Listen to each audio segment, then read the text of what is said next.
Hey kids, it's Old Man Shouting at Clouds, and now with others too. Chatting about the CFL is what they're going to do. Some have no contacts and others have no clues. Everyone will tell us all their quirky football views. Hear what Old Man and others know. It's the CFL Outsiders show. Hey GT, what are we going to do this week? Same thing we do every week, old man. Take over the CFL. Hey kids, welcome back to another episode of the CFL Outsiders. I remain, as always, your totally impartial, 100% unbiased co-host, Old Man Shouting at Clouds. Joining me this week, as always, is MJ. Hi, I'm ready to talk junk football. Oh, good, because there was a lot of it. And, of course, GT. Hey, how you doing? I have one question about last week. Was it something I said? It was everything you said, apparently. You sounded like a chipmunk. I don't know what happened there. I'm glad we've got you back. We'll do our best to get you a full show in this time. All righty. No, I used all my very limited editing talents to try and fix it and couldn't. There we were. Well, as I said, I think that was probably the best I ever sounded. So there you go. Oh, I wouldn't say that. No, we want to hear what you got to say. Anyway, I'll jump in just real quick. I usually give the updates on my fantasy stuff. Another bad week. I didn't get anybody really above about 10 points. I'll get better. I lost again. I'm now 2-1. I lost to Adam at the CFL, Canadian Football Countdown. That's their show. So that's my shame again this week. Hopefully we'll do better next week. But going to jump off that right away quick. And we're going to start because apparently we're starting off with It's All About Me with GT. Ooh, me. Hey, how are you? It's about, as you may see, I'm wearing black and gold this week for a couple of reasons. Number one is because I said I would wear red until we lost. We lost, so I'm not wearing red. The reason I'm wearing the black and gold, though, is I'm going to just stand up, turn this. This is number one. Turn around. Yeah. Oh, it's a key. uh-huh. It's a Casey Printers number one jersey I've had for quite a while. And it kind of started something from MJ that went and just posted, whatever happened to Casey Printers? And I said, well, I have a Casey Printers jersey. And then I said, well, why don't we do this? I will auction it or sell it. At first, I thought I would sell it. And then I thought, no, let's auction it off and see if anybody would be willing to buy this Casey Printers jersey. And all money, all funds will go to CFL Fans Fight Cancer. So I thought that was a nice way to try to raise some money for CFL Fans Fight Cancer from something that's been hanging in my basement since Casey Printers was a tie cat. Yeah. So that's what I thought we would do. And MJ was the first one that jumped aboard. I started the bidding at $50. MJ has raised that price to $55. So for everybody that's listening, it's now bid at $55. The bids are going to stay open until the end of the game between the Stampeders and the Ticats on Thanksgiving weekend. And at that point in time, the closing will come about, and we will then find out how we figure out the rest of it, and I will ship it to you in some way, shape, or form. And that's the thing. And I will continue to update both on social media once a month or so, and here as well, and let everybody know where the bid currently stands and what the next steps are, and hopefully we can raise some money. Now, why do I have a Casey Printers jersey? So, because I'm a sicko. And because I like messing with people, and I've been a long time season ticket holder here for the Argos because that's where I live, so that's where I primarily watch football. So I would go to Argo games in every other team's jersey. I have a jersey from every other team, and I would just show up and mess with people around me because they say, "Oh, you're a Ticat fan." The next week I'd be there in every team. I have every team's jersey.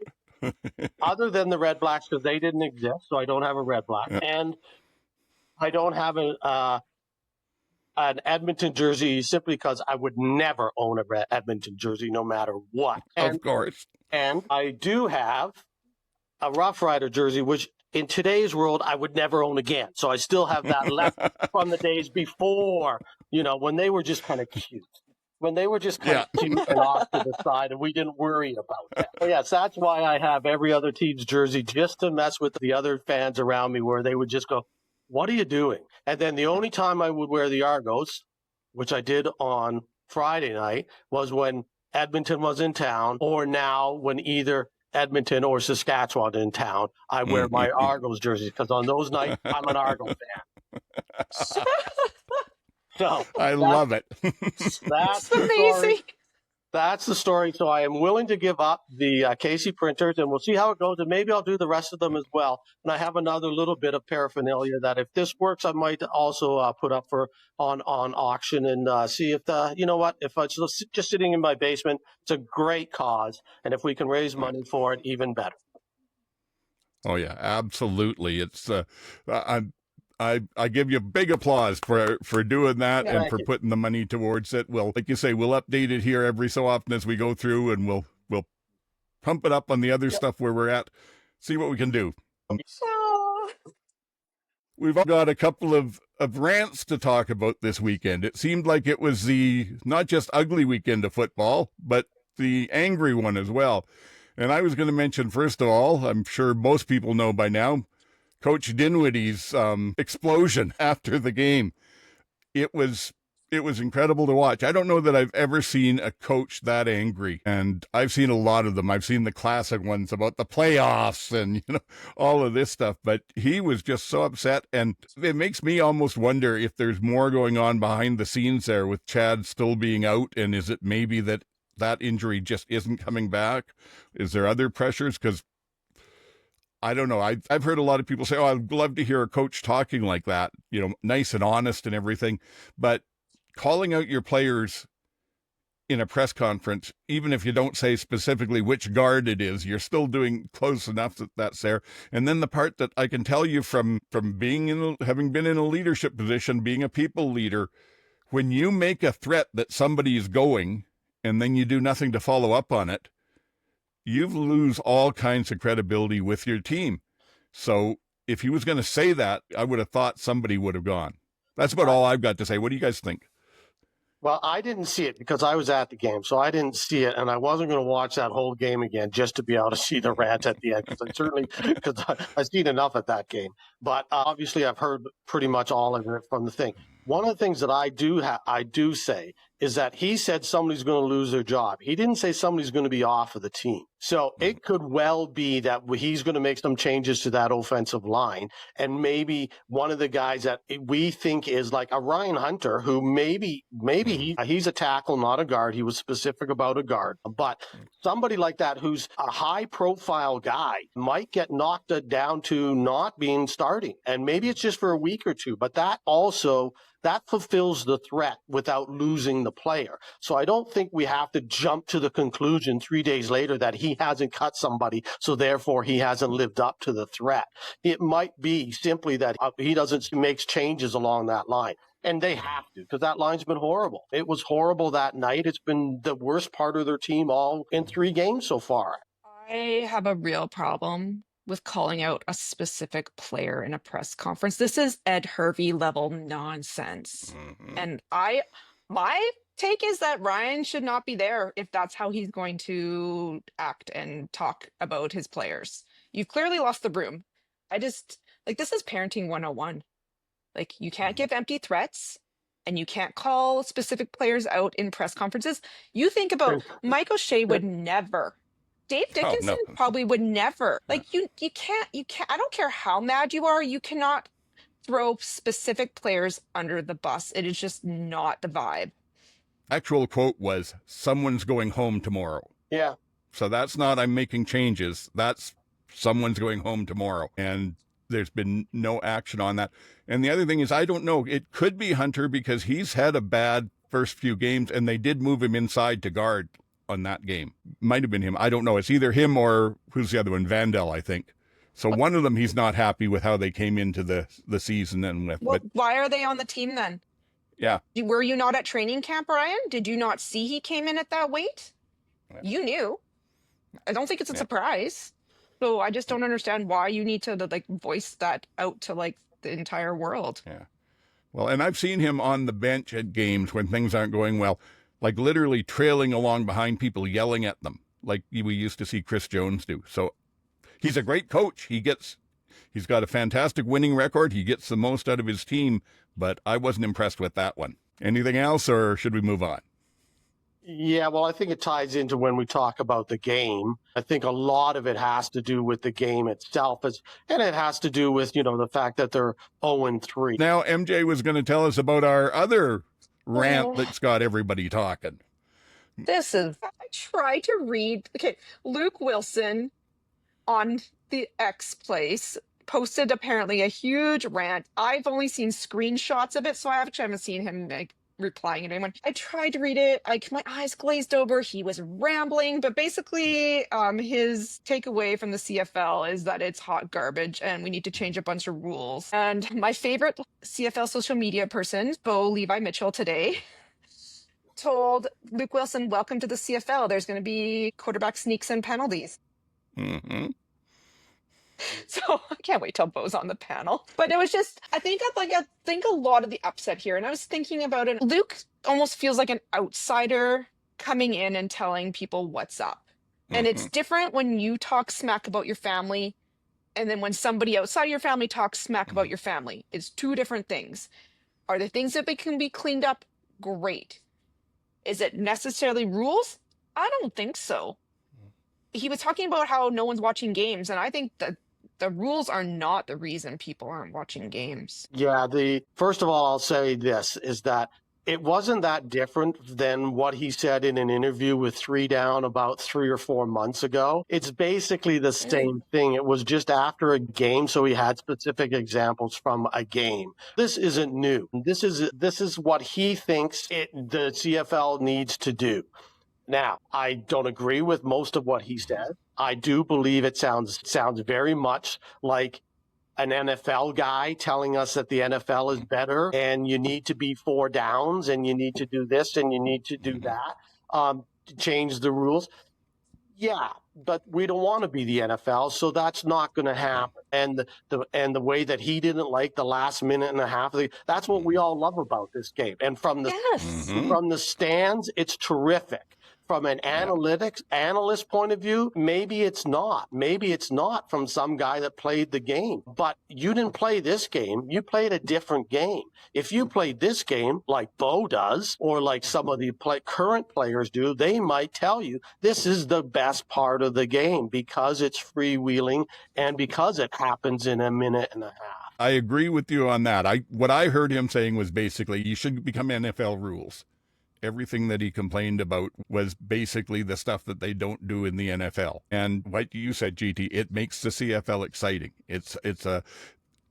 Most of these new fans he's talking about us bringing in are not football analysts that are going to see every bad mistake. They're looking for an exciting game, and that was extremely exciting.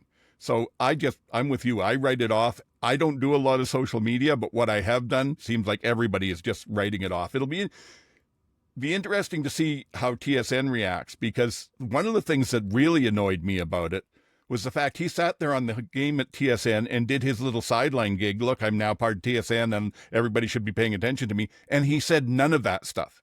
He was all about how great it was and look at how good this play is or that play is. And then he gets off right away and says hot garbage.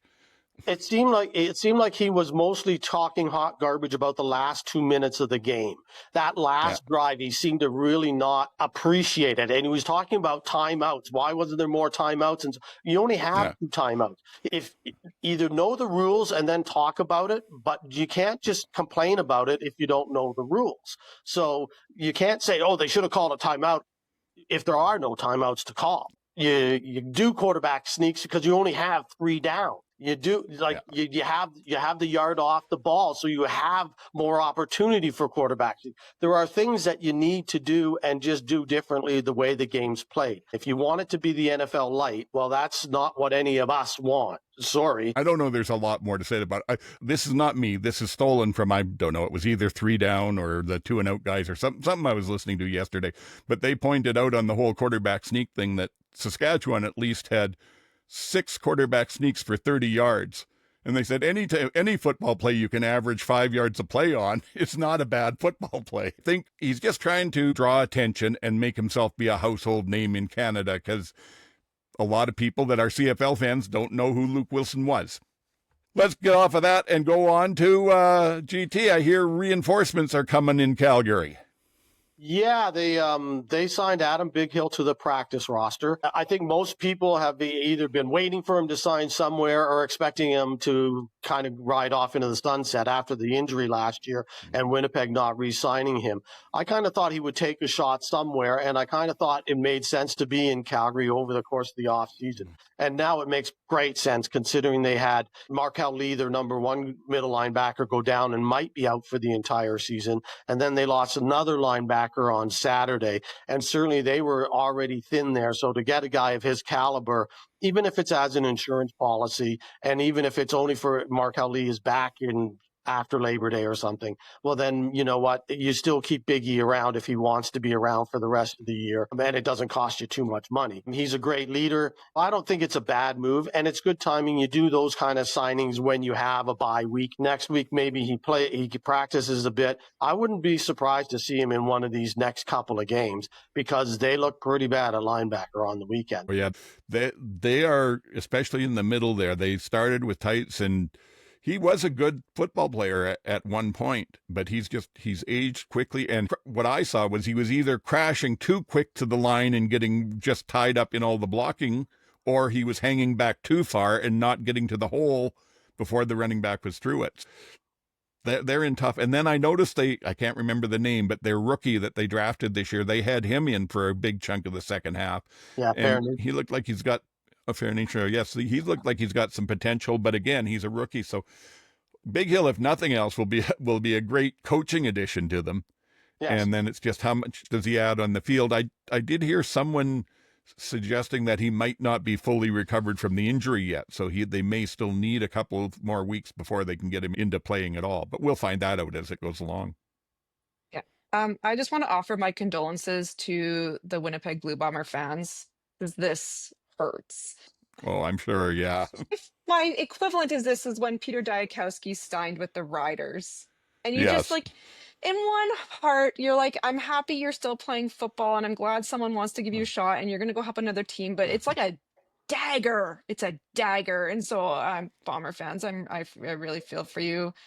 I hope Big Hill has a great season with the Stamps.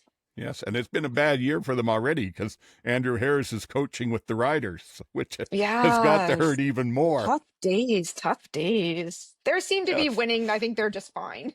Yeah, they're doing good. Winning makes everything feel better. Okay. All right. Well, we don't have a lot more to talk about, but it's time for MJ's Family Football Talk. We are family. I just want to give a shout out to all the CFL players who go out of their way after games to sign autographs and talk to fans, especially kids. We were at Commonwealth for the home opener, and my son, as you know, is a huge Alouettes fan. And after the game, he got to talk to quite a few Alouettes. He and Maltos took a picture flexing together.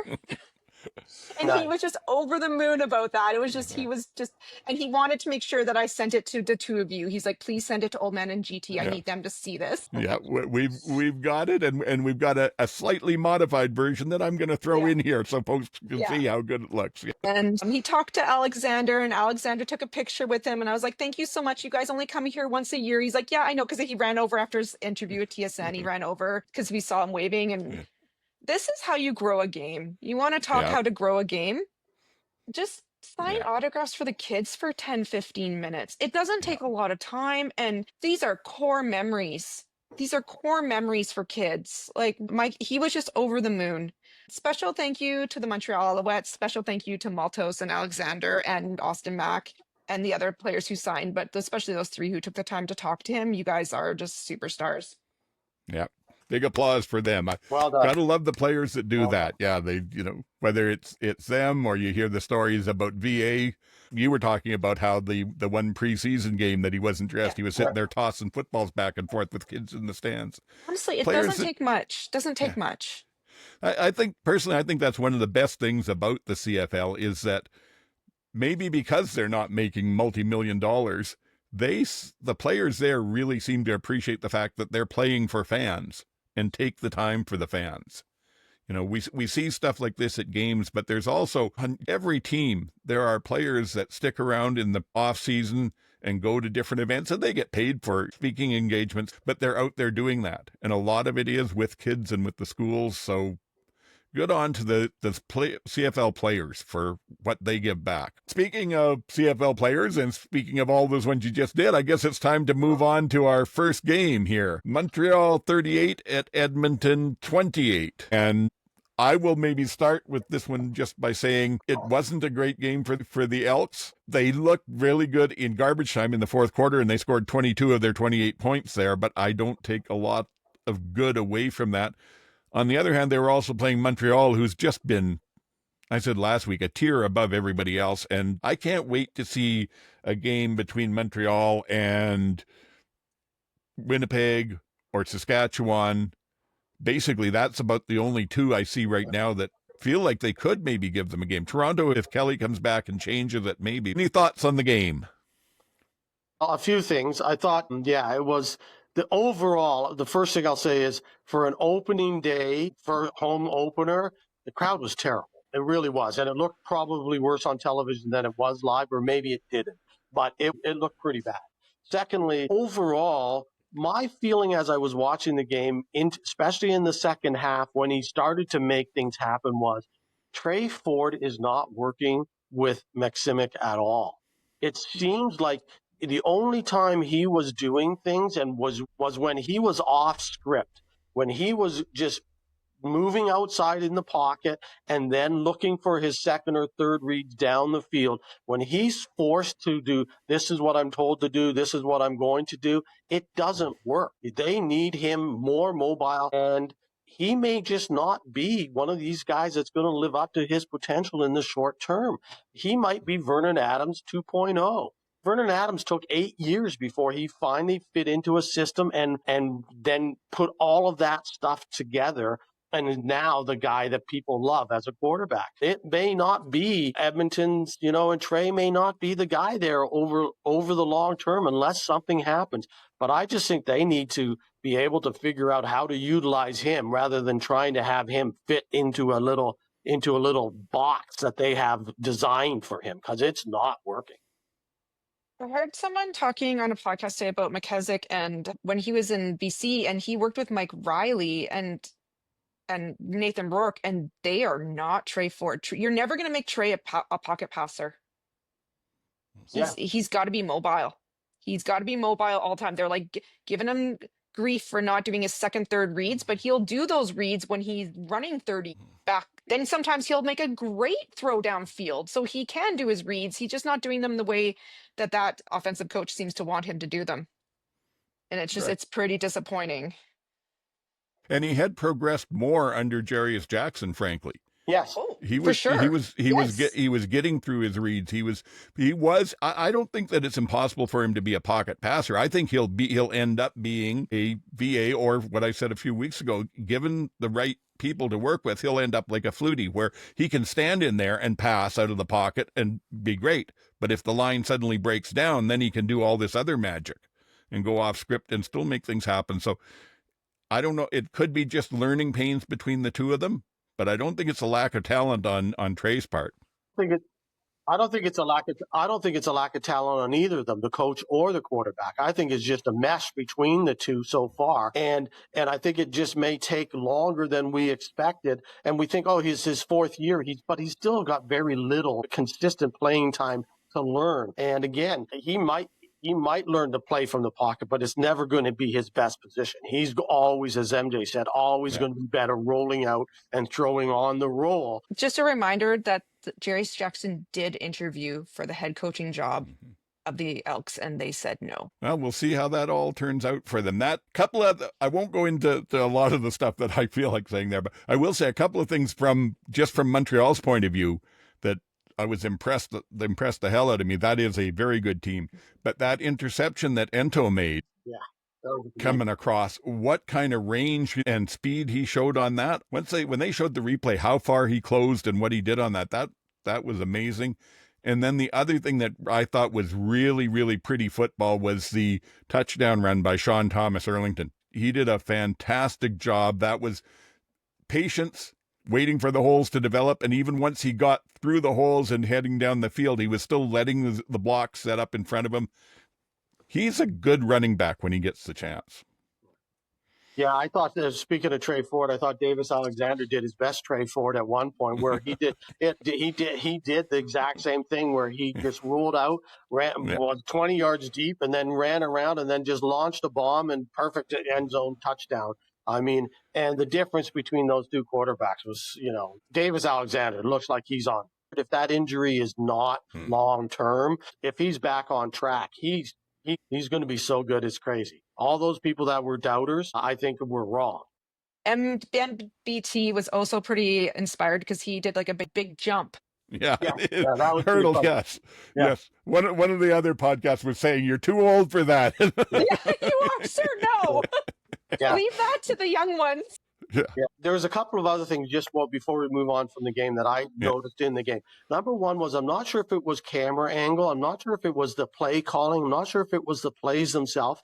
But early in the first quarter, throughout the first quarter, it seemed to me that we could see the vision of Montreal's offense happening in real time as backs were crossing behind the line of scrimmage, as guys and receivers were moving back and forth and going into position. You could just watch it all, and then the play unfolded, and it was there. It was like, wow, I don't know if that's new or it's just my eyes were better. I had my football eyes in or what, but it just looked terrific. And the other thing I just want to touch on is Philpott, both of them, but that night as well, Tyson Philpott is an incredible football player. He catches, but where I blew me away is he blocks his butt off. He works so hard blocking for the other receivers. He lays guys out. He ties other defenders up. He's an all-round guy. He's not just standing there waiting for the ball to come his way. He's doing everything he needs to do. He's a heck of a football player. And Jalen's, I noticed, is doing the same thing, and maybe it's just more time, but Tyson looked incredible the other night. Yes. He's the one that cost me the fantasy win, by the way, because Adam took him. And in fantasy, you have to pick one person as your captain, which is almost always the quarterback because he gets the most points. And your captain gets double points. So Tyson was there with 24 points and Adam made him his captain. So there was 48 points right there. And one player, he had half of what I scored. So I'm a fan of Tyson, but just not right now. That's fair. I just want to talk about a couple things. I just want to say the Elks kicking game has improved. 100% accuracy on that game. So good job, Vincent. Hopefully that continues. I'm just wondering, so the Elks DB situation, I know they got rid of one. Aaron Grimes is first year coaching DBs. I'm wondering how that's going. And I also was thinking today, how much are they missing Lucius Purefoy? Didn't they bring him back in some capacity though? Or am I getting him?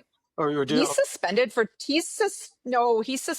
games for taking ADHD meds that weren't prescribed to him. Oh, okay. I didn't even know that.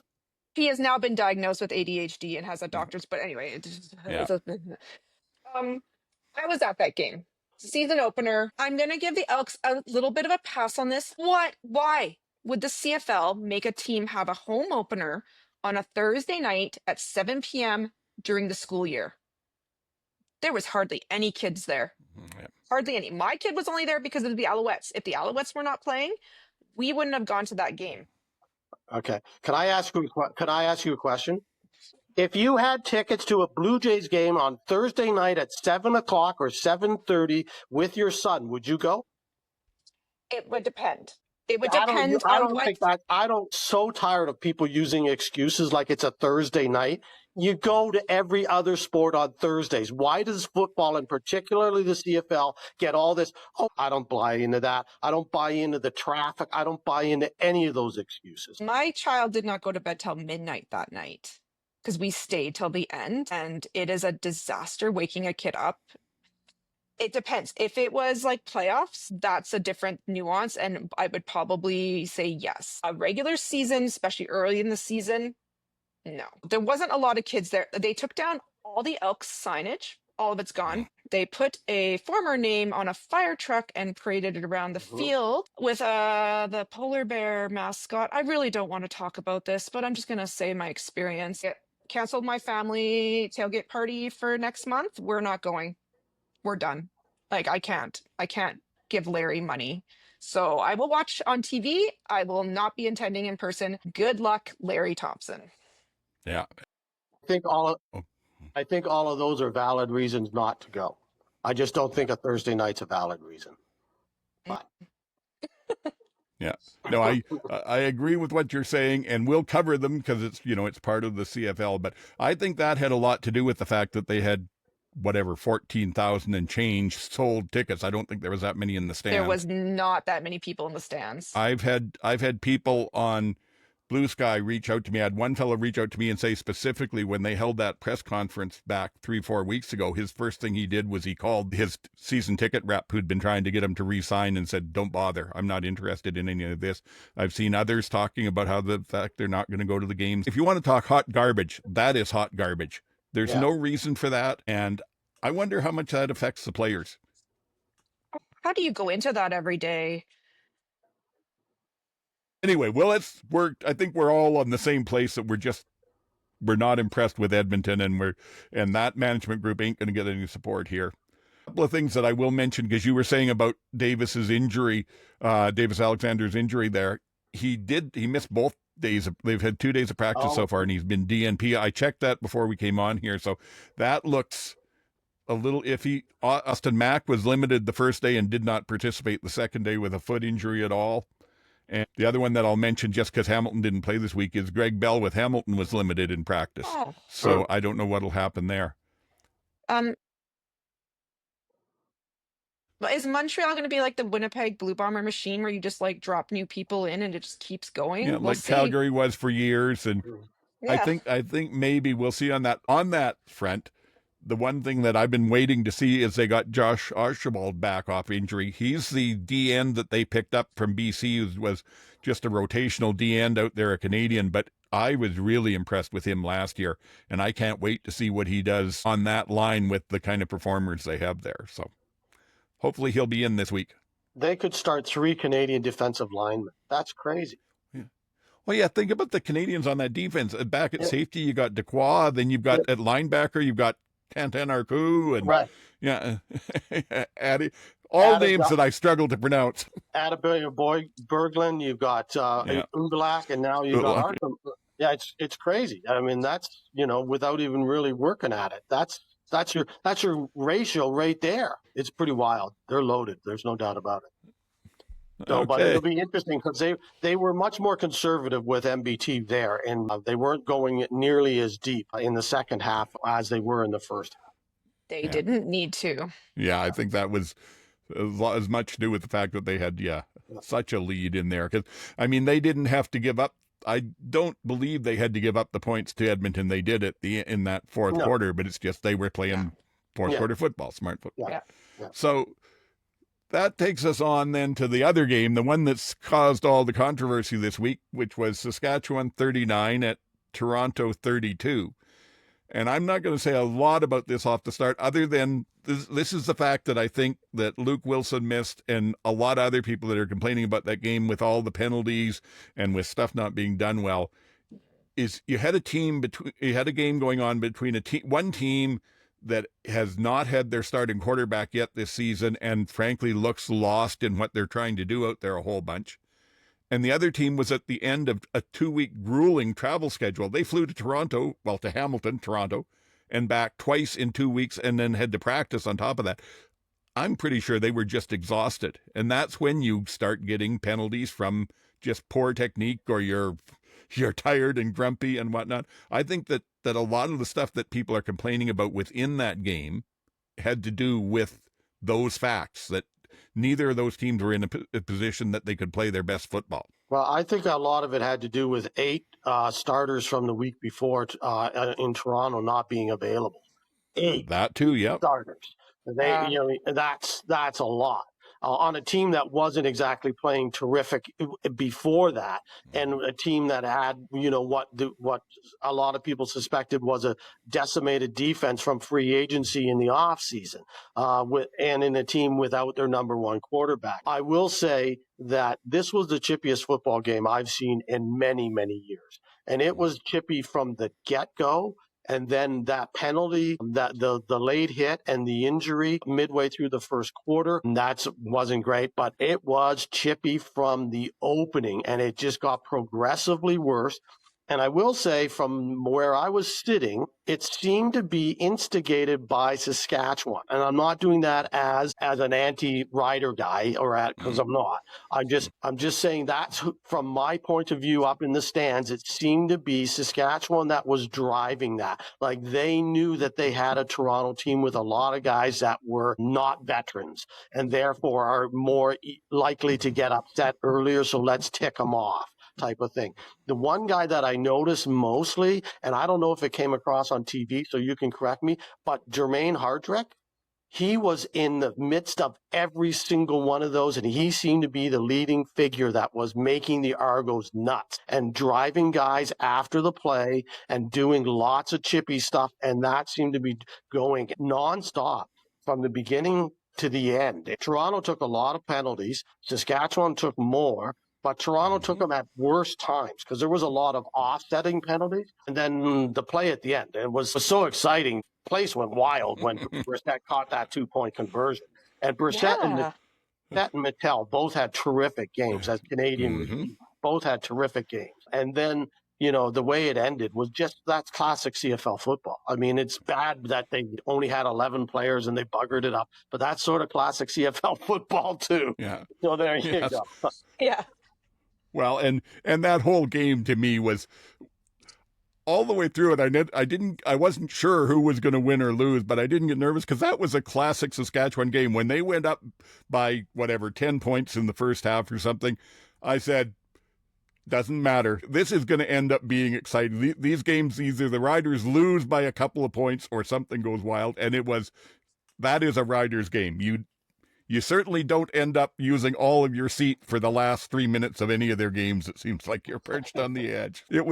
I thought it was a sloppy game. It wasn't a well-executed game, but it was an exciting game.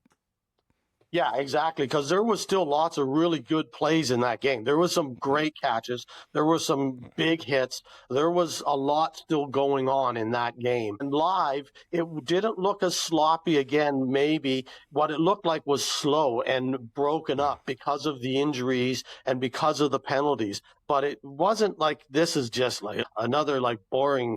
No, there was always something going on, because just when you thought one team was pulling forward, Saskatchewan looked like they were going up. Toronto would just do something and come back, and then they would bugger it up on the 1 yard line and only get one, and they'd be like, and then it would, it was like, yeah, it was good. It was typical. It was a good CFL Friday night. So this is the game that had the live TikTok feed. Okay, So- How did that go? Did you take any of it in? I did. I had the game on my laptop, and then I had TikTok live on my phone. So it was kind of funny because they were either 10 seconds ahead or 10 seconds behind. So then one person's like, "Oh, you guys are too far. You guys are 10 seconds behind." This other person's commented guys, I don't have cable. This is how I'm watching the game. And then one person commented, "My grandpa's the timekeeper at the game today." And they're like, "Oh, let's go see if we can find him." They're like, "Oh, he's upstairs, so we can't." At the Argos game, the sideline, both benches are on the same side. So they were just walking up and down the sideline following the play. And so if you go to my Blue Sky, I took some photos, screenshots of them being in the way of two referees, being up into the Argos bench and players glaring at them. But then they'd stand in the end zone. And at one point, there was over 600 people watching at one time on the live stream. And I stopped watching after third quarter because I was like, okay, I need a TikTok break. But then I wish I had been on TikTok live when all that drama happened in the last 2 minutes, because I'd be interested to see how that all played out. But there were some American people watching, and they were asking questions about the rules and what was going on, and some people who didn't have streaming or cable, so that's how they were watching the game. They have all their CFL gear on the sideline. And they get an interview at halftime, and at whatever team is winning at halftime, they get an interview with a player. But it was kind of funny trying to get them to find a player to even interview with them, because they did not, like, they looked so sketchy. Reeves interviewed with them, and Reeves talked about the game being chippy. And then at the end of the game, they talked to AJ, and they were asking AJ where his favorite restaurants and clubs were in Toronto. And then AJ was fairly nice. He was like, "There's some people wearing my jersey, my Toronto jersey over there. After when I'm done talking to you, I'm gonna go over and say hi to them." CFL players, like I said. 600, I think that's a good number. It's just a number to the base and then keep growing from there. I think that's cool. Yeah, and it's sorry, I was going to say, it's probably not 600 people you're taking away from some other audience. Exactly. You're not stealing those people from TSN or anything. So that's an add-on. I love it. It's great initiative. Yeah, so they said that they're going to do probably one game a week. I think it'll be in the GTA area, so it'll probably be a Hamilton or Toronto. They're hoping to expand it. This is just kind of an experiment, but it seemed to get really positive responses, and it looked a little more cleaned up from the first time they did it. The one thing that you couldn't see the score. So people were constantly in the comments asking what the score was. And so sometimes they would pan to the scoreboard or they would tell you. So I think they're looking to try and see if they can superimpose the score onto the TikTok feed so that people can see it. But yeah, I'll keep my eye on it. But that was actually kind of fun. Yeah. Cool. Yeah, and it'll probably be Eastern teams because of just the travel costs, or I think there might be a couple of Western teams that have TSN radio in the area. I don't know if radio and TV work together on that, but maybe they can get some of the radio staffers doing it, because I'd love to see it through other games. I think it's a great idea.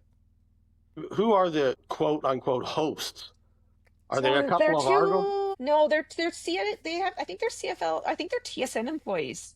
TSN. One had a man bun. They looked like they were in their mid-20s. They looked like interns. They were young. That's what I thought. They'd be interns but I wasn't sure if they'd be league people or TSN people. They knew their football stuff. I'll give them props. They were quite knowledgeable, and they were answering people's questions and talking and keeping an eye on the game and running up and down the sidelines, getting in refs ways, getting in TSN camera ways. They were having a great time. Chaos. I'm here for the chaos. The best part of the CFL is the chaos. Yeah. But before we move on, there were a couple of things that I wanted to mention that I took note of. One is I absolutely love Ben Major as a ref. Yes. His way of communicating to the crowd, clear, concise, a little bit of humor when it's needed. He adds to the entertainment value. I've always enjoyed the games that Andre does the best because I think he's the best ref in the league, but it's coming up there with Ben just because of his presentation. Yeah. And then the other two things that I wanted to mention was the AJ's touchdown run. I was just absolutely amazed at the blocking on that. I don't know how much it showed up in the actual game when things are full speed, but you look at it, they talk about a hole you could drive a truck through. He literally did, and then once he gets past the linebacker levels, he's still got a lineman downfield blocking for him. It was one of the most impressive overall blocking setup runs for a touchdown. I thought that was fantastic. And then the other things that I made a note of, as I said, that Dejon Brissett has probably got a bruise the shape of Marcus Sayles on his back this week, because there were twice that he got passes out into the flats and Sayles just absolutely tattooed him. And well, one of them he didn't get a chance to catch, the other one he held on to a fantastic hit. But Sayles is not a big guy, but he was sure throwing his body around out there. Yeah. And then the last thing, again, when I looked at the injury list just before I came on here, Emlis did not participate. Harris did not participate today, and so was Trayvon Campbell. So hopefully those are just minor nicks. Harris, it said injury/head. So I don't know what that means, but they could have a bit of a tougher time if they lose those people for the weekend. Yeah. And BC's coming into town. That's going to be a real interesting game to see. Did BC list, I know we're a little bit off topic, but did BC list Rourke as practicing, or what did they list him at? He's doing half the practice. Yeah. Mazzoli's doing half. Rourke's doing half. The other one for BC that we could talk about it during the game, but we're here now, so I'll just say that Dejan Allen, who was injured in that game, the guy they brought in at the right tackle, did not participate. And that could be difficult for them. They've been struggling with that line and injuries. Yeah. Yep. I will say, though, before we go off this one, that's the other thing. It just made me realize I have been very impressed with Daniel Campbell for the Riders playing left tackle. He's the player that they drafted not this year, but last year. Fell down to the 6th round because he'd had injuries all through his college career. And I've read some stuff since then that it was basically, it sounds like it was mismanagement by the team in college. They never gave him the chance to heal. So the Riders brought him in and put him on the practice roster last year and just left him there and let him heal and do as much work as he could. And they are very high on him now. And I haven't, well, they've only given up 2 sacks. I haven't seen him give up either of those, and not a lot of pressures from him either. So nice to see a Canadian kid coming in and playing that well. But let's move on to Game 3. Ottawa 20 at Calgary 12. The Hurricane Bowl. The Monsoon Bowl, yes. I was saying the only thing that I think anyone can take away from that game is, the only learning you can get from it is, don't pass up on points in a monsoon, because you don't know when you're going to get more of them. Calgary missed 17, gave up 17 points away in the first half, more than they scored in the game. I don't fault either of the plays in the third and goals either time. They were the right calls. They just weren't executed well. I think Vernon had a really bad day. You can blame the weather, but both teams played in the weather, and I just thought he was short hauling things, and I don't know if his hands, maybe, I'm not sure what his hand size is, so maybe with his hand size, if it's not big enough and that affects it more with the wet ball, then maybe a Crum or another quarterback with a bigger hand that can grip the ball even better, even if it is wet. But I just thought he was short stuffing all day, but he did that one because Barnes was wide open on the first one from the third and goal from the 4. And then the second one was, I didn't think they should have run up the middle. I thought, again, they should have gone outside with P.J. Walker, because he had the great outside run earlier in the quarter. I just didn't think they executed well. And Renee missed another one. And as you just said, old man, you can't give away points in a monsoon. You got to take every point you can get, as evidenced in that game. Put it this way. The fourth quarter, I was watching without volume, because I'm mad when I can't listen to the game anymore. I just couldn't watch it. The offense was trash. The offense was just bad. Beyond the weather, the offense was bad. And BA hasn't scored or thrown a touchdown yet. Yeah, no, he's not. Yeah, well, it was, I know the concern about it, but I got to say that in that game, I don't think that you can really blame him. I know, like you said, you got to play in the weather, but frankly, to me, I didn't see the final stats on it, but it looked to me like the Red Blacks were dropping more passes than the Stamps were. That were there, and they just couldn't hold on to them. So one of those games, that wet. Yeah, you're right. Receivers were dropping balls, and maybe the Red Blacks dropped more balls once they got to the receiver. My problem was that BA wasn't even getting the ball a lot of time to the receiver. He was short hopping it. He was sailing it. He just wasn't getting it to the receiver. So that storm was so bad that it knocked my sister's cable out. Like, it was nasty in Calgary. She ended up going, like, they were at there's a sports bar in Calgary that does shows women's sports. So they were there to watch the Calgary Wild game, and she said there was a lot of Stamps fans there in all their rain gear, and the Stamps game had started, and they were still at the sports bar. Yeah, probably trying to decide if they wanted to actually brave it and go outside. The junior outriders were there, and I think that's the only reason there was actually even that many fans in the stands, because what a not a day to be outside. So good job. Did you see the Red Blacks? They did a whole cinematic video this week about them playing in the rain and having them walk in the pouring rain. There's and them persevering through this downpour. It was pretty good. Good job, Red Blacks. I'm gonna have to check that out. Yeah, it was fun. I enjoyed it. Yeah. Yes, I heard. I don't know for sure, but I heard that they said the winds was gusting up to 80 kilometers an hour. So, and when you can see the rain coming down on the television, then you know it's heavy. Yeah. Win or lose, you take the points. You don't worry about too much that went on because it was just impacted so much. The only other comment that I had, which was I thought could potentially be very bad news for Calgary, was unfortunately, like with about a play or two left in the game, Damon Webb went down and they'd brought him over. I thought he was the second best halfback in the CFL last year, and he's looked good this year. So if they lose him, that's got to hurt them. Well, there He's is a a few definite talent. There's a few things there. Adam Maboye went down in the first quarter and never came back. So, that was a big part of it, because then they were using Benjamin primarily for kick returns, but he ended up being the backup running back instead and got a lot of carries. But that hurt without different styles. He's not a bruiser like Mills and Adam Maboye. So. Sorry, let me jump in here there. Sorry, yeah. Antwi, save us a mea culpa for next week. Yeah, exactly. Josh, same thing. But yes, it was Antwi. So yes, Antwi went down. Also, after that, after the goal line stands where he got stuffed, we didn't see PJ Walker again after that. Even for third downs, they went to the draft pick this year instead as the third down guy in the second half. So I don't know if that was a decision because of that play at the goal line, or if maybe Walker got a little nicked at that point too. So lots of things. It might be real good timing for this bye that they have. The other thing with it is it might just have been the angle that they were shooting at, but it seemed to me, and this is not favoring either team, I think it was just favoring, let's please have some offense. It seemed to me that any time that they were close to a first down for either team, the spots got really generous. I saw 4 that I thought, okay, well, that's going to be a second and a yard and a half. Oh, it's a first down. They're like, please, we need to. It's like when that strike zone gets bigger. Yeah, exactly. Yeah. Sorry, let's move it along. Good enough. I'm cold and wet.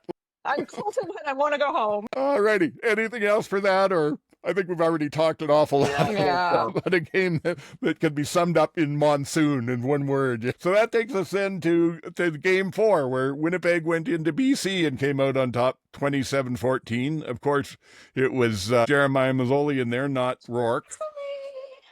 Yes, and unfortunately, he didn't play great.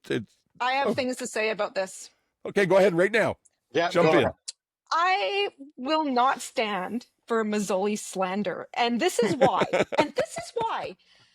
Why did Buck Pierce give Rourke half of the game practice reps when he wasn't going to play?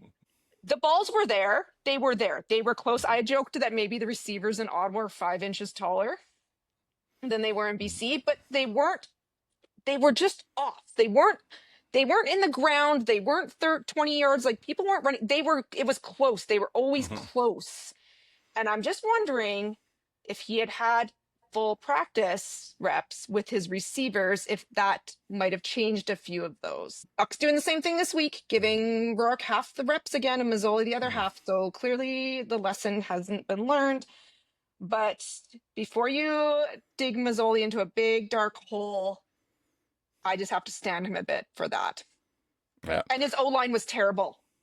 The O-line was just leaking, and it was a tough day for the Lions.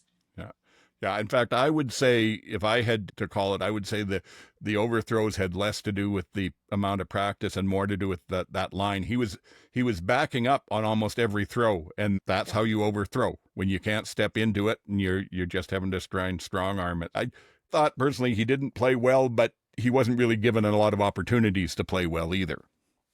Yeah, that's exactly how I thought too. Winnipeg just came out and just dominated again from the beginning in a different way than they did the week before, but they did. And yeah, Mazzoli didn't have a great game, but I wasn't 100% on him either. I just think BC is showing us the kind of team they actually are, and and they're a third or fourth place team. They're not upper tier in the West. They're certainly not Winnipeg, Saskatchewan. They're third, maybe fourth. Where's Bryce? Yeah, big question. Why even have him on your team? Why? Yeah. Why? Mazzoli is listed as third, correct? I've heard that, but I never actually checked. I didn't really check either, to be fair. But Mazzoli just signed. He's new. Bryce has been there for 3 years. At what point do you just not trust him to put him in? Why is he there? I think Pierce is playing some gamesmanship there too, the stuff he learned from O'Shea, and that probably has to do with why Rourke's out there at practice. He doesn't want anybody to know who his quarterback's going to be. But if they do have to go for a while without it, I wonder if maybe he just didn't want Bryce's first full game to be against that Winnipeg defense. Also, just to give Mazzoli, he had to throw 44 times. Yeah. Where's your run game? It's ridiculous. Yep. 44 times. We were given the Ticats crap for both throwing 50. This isn't far off. Yeah, and the one defensive touchdown Winnipeg got was not Mazzoli's fault. That hit Butler right between the hands, and he dropped it on the ground, and that was the one that was the lateral, and they scooped it up and scored. Everyone's like, oh, Mazzoli threw that lateral. I'm like, did you watch that? It hit him in the numbers. It was a lateral. He threw it backwards because he had to. That's where the player was. Yeah. On the line. But it's the players either got to catch it or fall on it in a hurry. That I saw this with the Lions last year, and I'm starting to see it again this year, where they've got good players that can make great plays, but they just don't seem to have a lot of rah-rah to them. Like I noticed that with McInnes last year, and I'm seeing it again this year. He's got great hands. If he runs a good pattern and you throw the ball where it needs to be, he'll catch it every time. But if he's got to stretch out or get after something, or even on an interception, get back after the guys, it seems like he just doesn't put in that extra effort. I remember again, this is going back to last year, but I remember specifically one of the games where he was out there. They needed 8 yards for a first down.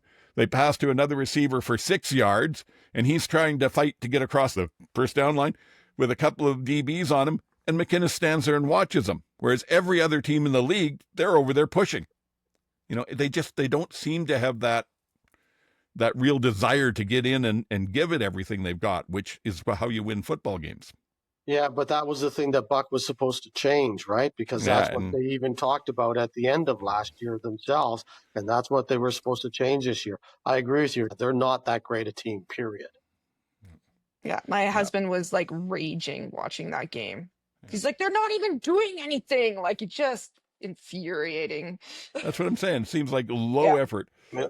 But I got to say, one thing that I loved about that game was the big man touchdown to Eli. Big man touchdown! Us lineman catching the ball. Did we not talk about this in the rule changes? First episode, where they can throw to O linemen. We're somebody's going to throw to an O lineman. It was Winnipeg. Yeah. Well, no, it's not that they can throw to the O lineman now. That was a slightly different rule. What they changed in the rule was it used to be an O lineman couldn't touch the ball in the air at all. Whereas now they've said if it gets tipped, an O lineman can catch it. But no, that play was still one where he would have had to go in and declare himself eligible. He was the extra tight end on the line for the... Got it. Yeah. Anyway, I love it. What a great clip to just play all week on every Sports Center and TSN highlight reel. So much joy. And as I've heard 8 people point out already, it wasn't your typical lineman touchdown where they sneak him off the line and when nobody's looking and he's got 10 yards around him, he just has to catch it. Had good coverage on that. They had to hit him. They had to lead him with the ball and he had to make a receiver style catch. Well, and he had to make a receiver style route too. He went down and cut to the outside and stayed right on 2 yards in the end zone along the line. It was well played. Yeah, exactly. So, what is going through the DB's mind when they're I have to cover a lineman in the end zone? What is this? I don't know. I think the only thing you could possibly be thinking is I've got to get in front and knock it down because I'm not going to hit him. Well, you didn't, and he scored a touchdown. Anything else for there, or are we done? We just need to talk about I just want to talk about the ejections at the end of the game. Oh, okay, sure, yes. Almost forgot about that. I just wanted to. My mom has a saying that I think about a lot when I watch nonsense like this, and my mom says, if you have time for that kind of stuff after the whistle, you did not play hard enough between the whistles. Mm-hmm. Yeah, Mom knows. Yeah, there's no reason for it, and yet I honestly don't understand how. I get the trash talking and all that, but how they're also calling misconducts if you say anything too far out of line for even talking. So how do you get under someone's skin? I'm so curious what Willie Jefferson was beaking his mouth about. Yeah, because he had done something to play before. Yeah. Yeah.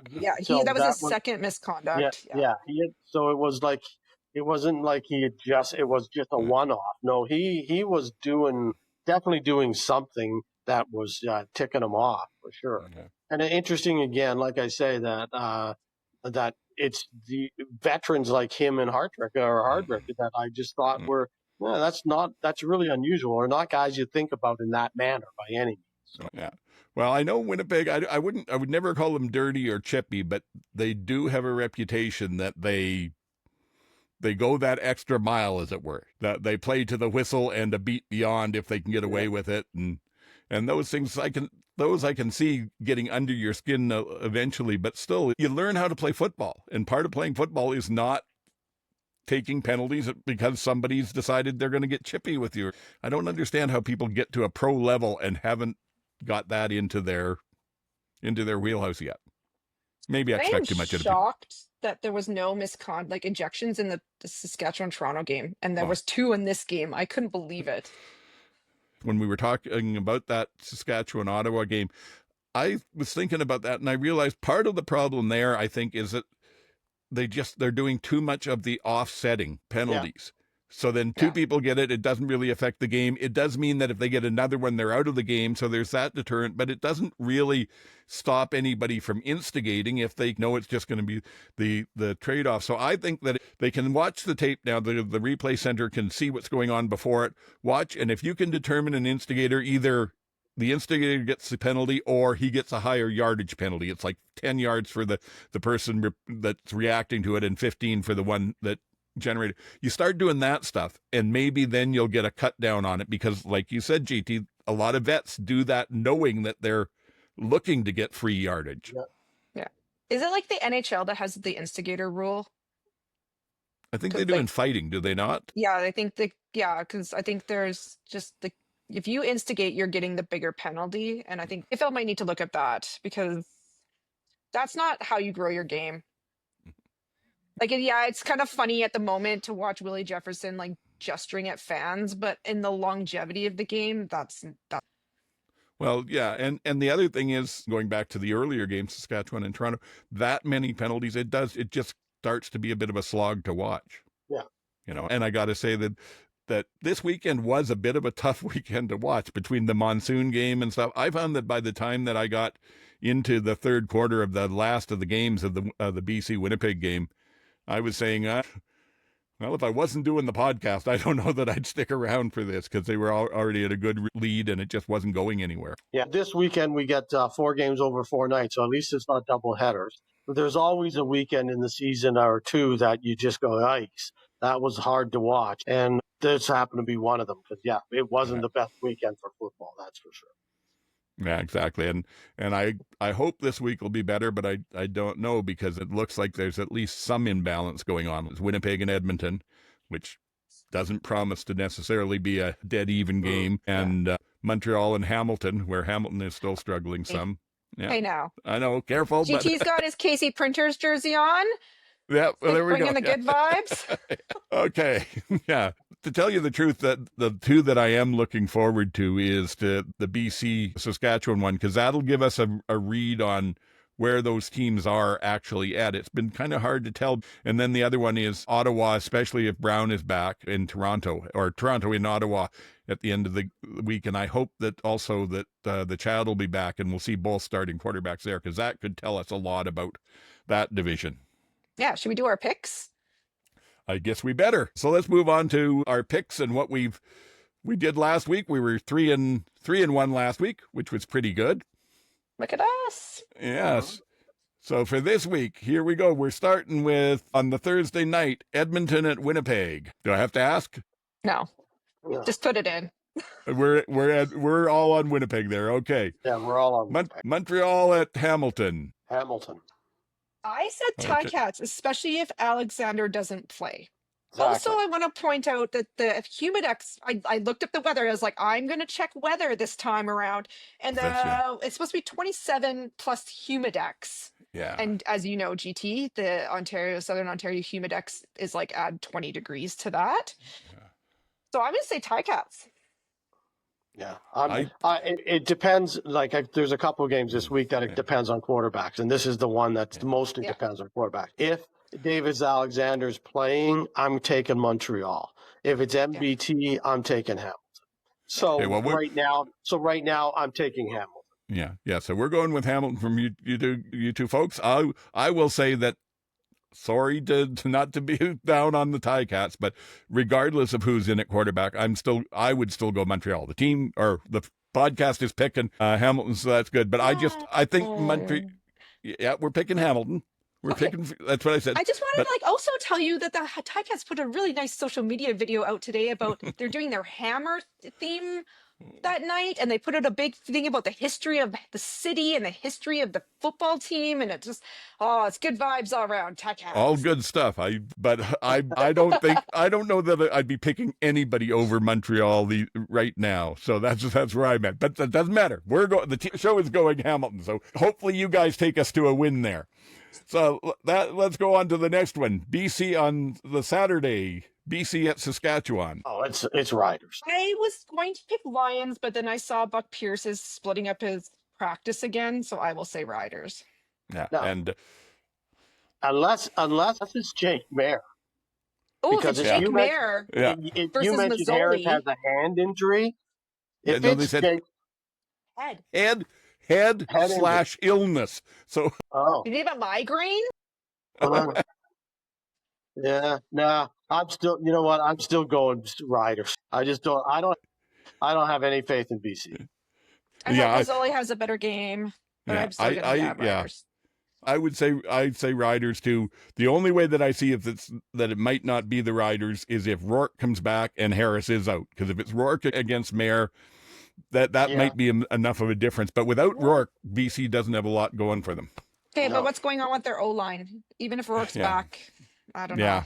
And again, like I said, it looks like their big off-season trade acquisition that they gave up Ryder Varga for, who's a damn good linebacker. If he's out, then yeah. And they were already playing I think this week game they were back to 3 Americans on the O-line, but they were playing 4 Americans for the first 2 games, so they don't have a lot of backups to work with. Anyway, the final one, the first Sunday night game of the week, or game of the year, and I'm told this happens from now till week 12, apparently. They're going to be 4 nights a week. So Toronto at Ottawa. This is the toughest to pick in a while because we don't know what the quarterback situation is going to be. If it's Chad Kelly versus Drew Brown, I'm taking Ottawa. If it's Dustin Crum versus Nick Arbuckle, I'm taking Toronto. So I guess it comes down. I don't know. It's too early to tell. Now, so. Okay, who are you guys going? Convince me. I said Red Blacks because they survived the Monsoon Bowl with Dustin Crum and they're riding high. And the Argos have a coach who scolded them in public. And I think that it's just a bit messy there right now. So I think just for team continuity, I think I'm going to say Red Blacks. Yeah. Yeah, I get worried if Crum is back in there, but we don't know that. So all things being equal right now, I'm going Red Blacks just because it's a home game. And they have really picked up their home play this last year. Will there be a thunderstorm? Yeah, it could be something like that. Now, again, like you said, if it becomes Crum against Arbuckle, I would still take the Red Blacks. So you can pick who you want, JT, for our records, but we're going Red Blacks. You just saved me, so I don't have to pick anybody. Yeah, but don't forget, I'm keeping our individual ones so I can say how we did too. I know. So you know what? I'm going Ottawa. Okay, we'll make it a sweep there. All righty, and hopefully we see some good games this week, because that's one of the things about the CFL is that even the games that look like they're going to be crap, sometimes they are, like we had this last weekend, but sometimes they are just incredible. And maybe it's not the whole game. It seems like there is something to the CFL that, like I'm remembering the Ottawa-Winnipeg game a few years back, the Crumback scoring 21 points in 4 minutes. You just reminded me of the thing that I totally agreed with in Luke Wilson's rant. And that was, he said that there's lots of bad games in the NFL, but because there's enough teams to cover it, you don't notice them. Whereas in the CFL with only 4 games, you notice everything every week. Yeah. And that's the same as within the games. And I absolutely agree with him. I've been saying that for years. That's one of the biggest problems with the perception of the CFL. The best part of it is there's only 9 teams. The worst part of it is there's only 9 teams. So every mistake is magnified. And it's really easy to pick out the mistakes and then harp on them. Versus, there's lots of crap football in the NFL. You just don't get to see it because there's 32 teams and you're not watching 16 games play by play. You're watching 3. The best 3 that are. You're watching Red Zone. Yeah. I tried to watch that once. What a nightmare. But anyway, did they just give you a couple little clips from each game and then they're off to the next game? Yeah. Rich stuff. That was the thing that I agreed with them in amongst all the part of the Rant. I do agree with that. But as you said, it's being the worst part, but it's also the best part because it's a league where you actually get to see every game if you take the time to do it. And so if you're playing stuff like fantasy and that, you can make educated decisions based on it all. No, it is good. And then since we're back to this, we'll close on it too. I guess the part that I really got annoyed at of that whole thing was when he complained about our 3-minute rules and how, they don't add any urgency to the game. Are you kidding me? You watch the last 2 minutes of any NFL game and you may as well just go to sleep 90% of the time. Yeah. And whereas and he's complaining about, there's no urgency. I think that was what Bo was mad at. Bo was like, are you not entertained? There was a tie and then a run back for a win in in very short amount of time. Yeah. Well, again, because I pay a little more attention to the Riders, I can't even remember what game it was last year, but there was a game like that last year in Saskatchewan where it went back and forth. I think the Riders ended up winning it by 2 points or something. And I interviewed Harris after the game. He said, if you're not entertained right now, I can't help you. Yeah, and that's the way the league is, and that's the way, as you started out this section, that's the way the games are. Every game can be, it's not great. Oh, wait a minute, it's fantastic. Yeah. I'm trying to slow it down again. Oh, here we go again. That is the beauty and the detriment of the game at the same time, based on the rules. And then you're not going to change it unless you change all the rules. And we're not going to change all the rules. Yep. I would always rather have my heart broken by a last second TD, kickoff touchdown return and somebody winning $1 million than have my heart broken with a blowout. That happens way too much down in the NFL. And the other thing with it is it's been a long time. I haven't watched NFL for much in the last couple of years, but even before that, it's been a long time since I've seen a lot of games that were exciting down to that last 3 minutes of the game. Usually by the time you're halfway through the fourth quarter, you know who's got the game.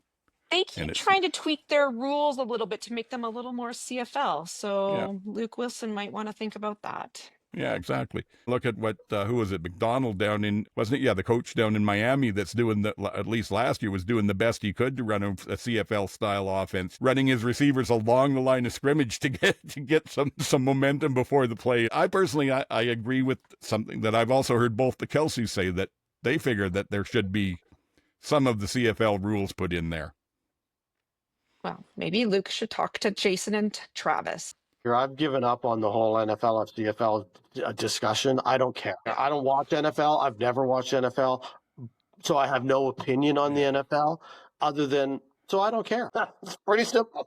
I've always said if you know the games to a point of really understanding what's going on the field, they're almost as different as rugby and football are. You can't compare the two games because they aren't the same at all. I think we've pretty much drained it.